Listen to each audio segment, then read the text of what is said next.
Hello everyone, সবাই কেমন আছো? আমি কিছুদিন আগে একটা হনুমানজির ভিডিও শেয়ার করেছিলাম, যেটাতে বলেছিলাম যে হনুমানজিটাতে আমি রং করব, নতুন করে একটা লুক ক্রিয়েট করব। ওটাতে তোমরা এত ভালোবাসা দিয়েছো যে আমি একদম আপ্লুত।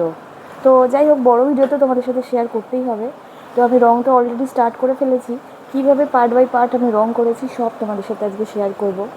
ওয়েলকাম টু মাই রিমা মানুষ ফ্যামিলিতে সবাইকে স্বাগত। তো আজকের ভিডিওটা এটা নিয়েই শুরু করছি যে আমি কালারটা কীভাবে করেছিলাম হনুমানজিকে। আমাদের বাড়িতে দোতলায় একটা ছোট ঘর আছে। এই ছোট ঘরটায় আমি কোনো কাজ করতে খুব ভালোবাসি। সে ড্রয়িং হোক কি মেকআপ হোক, যেটাই হোক, খুব নিরিবিলিতে, আর পরিবেশটা এত সুন্দর। তো আমি এই ঘরে বসেই ড্রয়িংটা করেছিলাম। প্রথমে ভাবছিলাম যে কীভাবে স্টার্ট করব। স্টার্ট করে দিলে একবার ঠিক আছে, কিন্তু স্টার্ট করার আগে কীভাবে রং কম্বাইন করব, কারণ যে কালারটা হনুমানজির বডিতে দিয়েছি ওটা ওই সেম কালারটা আমার কাছে ছিল না।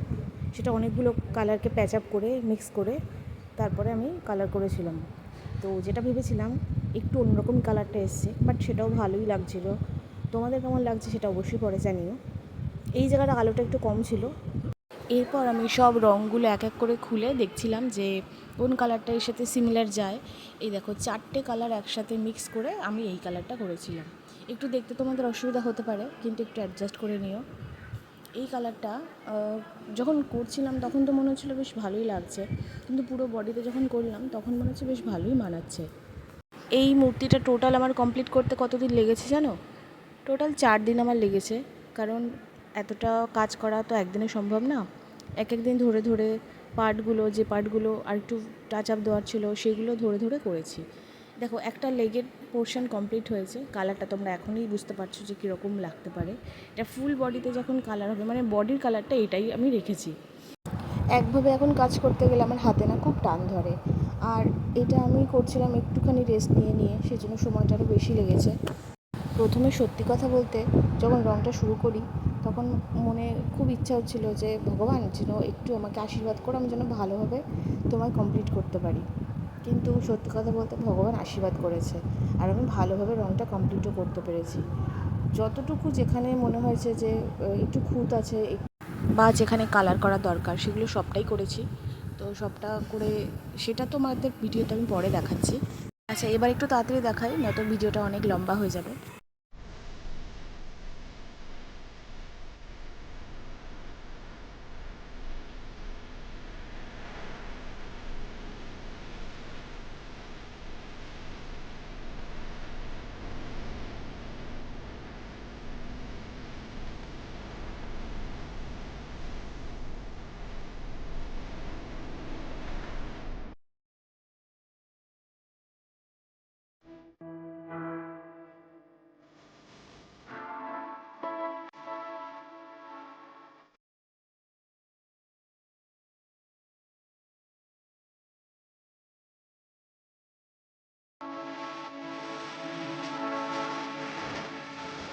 আর এখানে দেখো, ঠাকুরের একটা পা অলরেডি আমার কমপ্লিট হয়ে গেছে, আর একটা পাও আমি ধরেছি, এটা অলরেডি কমপ্লিটের পথে।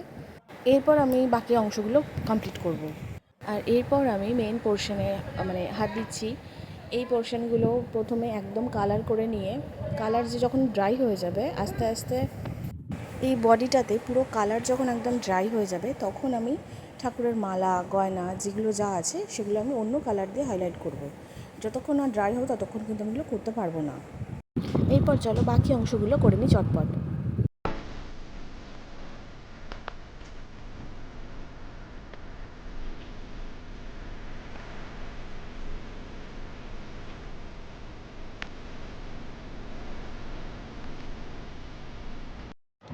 এরপর আমি ঠাকুরের যে চেলিটা আছে সেই চেলিটা রঙ করব।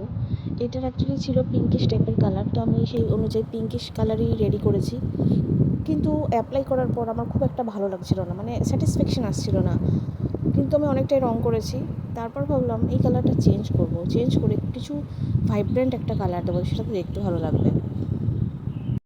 এরপরে যেরকম বললাম যে একটু ভাইব্রেন্ট কালার ইউজ করব, তো এই কালারটা আমি রেডের সাথে আরেকটা কালার মিক্স করেছি। তো এই দুটো কালার কম্বিনেশন বেশ ভালো লাগছিলো, তো ভাবলাম পিঙ্ক কালার তো চেরিতে হয়েই গেছে, তার উপরে এইটা চাপিয়ে দিই, সেটা দেখতে আরও ভালো লাগবে। তো দেখলাম যে না, বেশ ভালোই লাগছে। কালারটা আমি একবার করেছি, কিন্তু তারপর আরেকবার শেড দিয়েছি যেটাতে আরও একটু হাইলাইট হয়। এই রঙটা করার পরে দেখলাম বেশ ভালো মানাচ্ছে, তো এই রঙটা ফুল কমপ্লিট করে তারপর আবার নেক্সট পার্টে আসছি। এই পোর্শনটা করার সময় অনেক তাড়াতাড়ি আমি করছিলাম, কারণ বাকি পোর্শনগুলো অনেকটাই বাকি ছিল, তো সেই জন্য তাড়াতাড়ি চেষ্টা করছিলাম কমপ্লিট করার জন্য। যখন আমি কালারটা পারচেস করেছিলাম তখন দুটো কালার এক্সট্রা ছিল ওই বক্সে। তো আমাকে দোকানের কাকু বললো যে এটা নাও, এটা তোমার কাজে লাগবে। তো সত্যিই কাজে লেগেছে। এই যে কালারটা দেখছো, আমি কালারটা করছি একদম গোল্ডেন, পুরো গোল্ডেন আর কি। মানে আমি যখন এই গদাটাতে কাজ করছি, পুরো দেখে মনে হচ্ছে একদম সোনার মতো চকচক করছে আর একদম নতুন। এরপর গদা হয়ে যাওয়ার পরে আমি এবার মুকুটে হাত দিয়েছি। মুকুটটা যখন আমি কালার করছি, মানে সত্যি কথা বলতে মনে হচ্ছে গদা আর মুকুট একদম সোনার বসানো, এত শাইন দিচ্ছিল আর কালারটাও এত প্রমিনেন্ট কালার। অনেকে হয়তো জানতে চাইবে যে কী কালার দিয়ে আমি ইউজ করছি। এটা হলো ফেব্রিকের ডোমসের কালার। আমি ডোমসের কালার ফার্স্ট টাইম ইউজ করছি, কিন্তু সত্যি খুবই ভালো। রং করার পর কেমন লাগছে সেটা কিন্তু তোমরা এখনই দেখে বুঝতে পারছো। এটা এখনও মুখটা কমপ্লিট হয়নি, বাকি সবই কমপ্লিট হয়েছে।